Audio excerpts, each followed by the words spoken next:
Bom dia. Primeiramente, cumprimento o excelentíssimo senhor desembargador presidente, o excelentíssimo senhor desembargador relator, o excelentíssimo senhor desembargador revisor, o ilustríssimo membro do Ministério Público, os servidores da Justiça, os colegas advogados e os demais participantes. Pois bem, trata-se de recurso de agravo em execução penal, interposto contra a decisão do juízo da Vara de Execuções Penais de São José, que indeferiu pedido de prisão domiciliar do apenado, argumentando inexistir elementos a justificar o acolhimento da pretensão no momento. Nobre julgador, com o devido respeito, a decisão de primeiro grau merece reparo, eis que, ao contrário do que expôs o magistrado Acó, impõe-se o deferimento de prisão domiciliar humanitária ao apenado, com ou sem uso de monitoração eletrônica, durante o período da pandemia Covid-19, em razão de que ele se encontra no grupo de risco da doença, conforme orientação da Organização Mundial da Saúde. Isso porque a Constituição Federal de 1988, em seu artigo 196, estabelece que a saúde é direito de todos e dever do Estado. No mesmo sentido, as regras mínimas da ONU para o tratamento de reclusos, regras de Nelson Mandela, dispõem que os reclusos devem poder usufruir dos mesmos padrões de serviço de saúde disponíveis à comunidade e ter acesso gratuito aos serviços de saúde necessários, sem discriminação em razão da sua situação jurídica. Já a Lei de Execução Penal dispõe, com a atenção voltada aos reclusos, da seguinte forma sobre assistência à saúde. Quando o estabelecimento penal não estiver aparelhado para prover assistência médica necessária, esta será prestada em outro local, mediante autorização da direção do estabelecimento.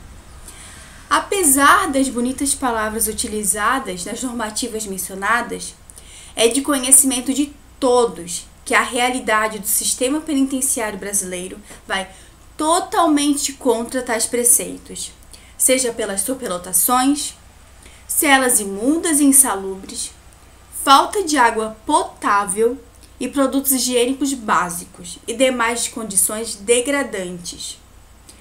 Não bastasse o quadro de violação massiva e persistente de direitos fundamentais do sistema carcerário brasileiro, nos encontramos, atualmente, em meio à pandemia decorrente do Covid-19, que levou e ainda leva muitas pessoas a óbitos. Segundo a OMS, as pessoas com maior risco de complicações são os idosos, grupo em que o apenado se encontra. Por outro lado, pessoas de qualquer idade com condições de saúde debilitantes, como aquelas que sofrem com doenças crônicas do coração e a hipertensão mal controlada, que também é o caso do apenado, também entram no chamado grupo de risco. Assim, devido à notória superlotação carcerária, não se pode permitir a presença de pessoas que se encontrem no grupo de risco nos presídios. À vista disso, em 17 de março de 2020, o governador de Santa Catarina declarou situação de emergência, visando conter a propagação do coronavírus. Dentre as medidas adotadas pelo governo, foram suspensas as atividades de visitação nas unidades prisionais em decorrência do coronavírus. Fato é que somente a suspensão de visitas não é suficiente para a prevenção da dispersão do vírus. Os estabelecimentos penitenciários, bem se sabe, não são completamente isolados da sociedade, já que é inevitável, por exemplo, o contato com os reclusos, com os servidores das unidades prisionais, que, por sua vez, possuem contato com seus familiares, que, a seu turno, desfrutam do convívio social nas mais variadas formas.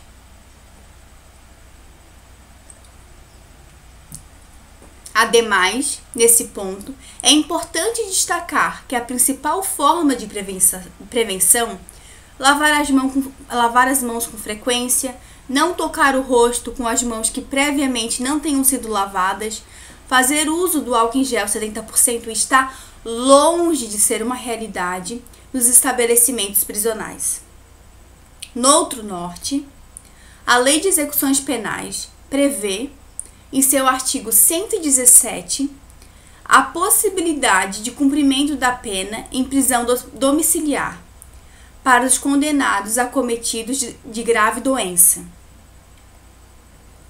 Quanto à situação do apenado, este cumpre pena no COP, Complexo Penitenciário do Estado. É pessoa hipertensa, conforme se verifica constatado nos autos, e possui 64 anos de idade.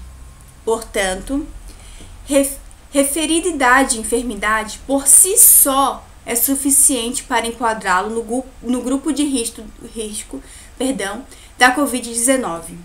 Não é demais ressaltar que o apenado ostenta bom comportamento, conforme consta na documentação enviada pela unidade prisional.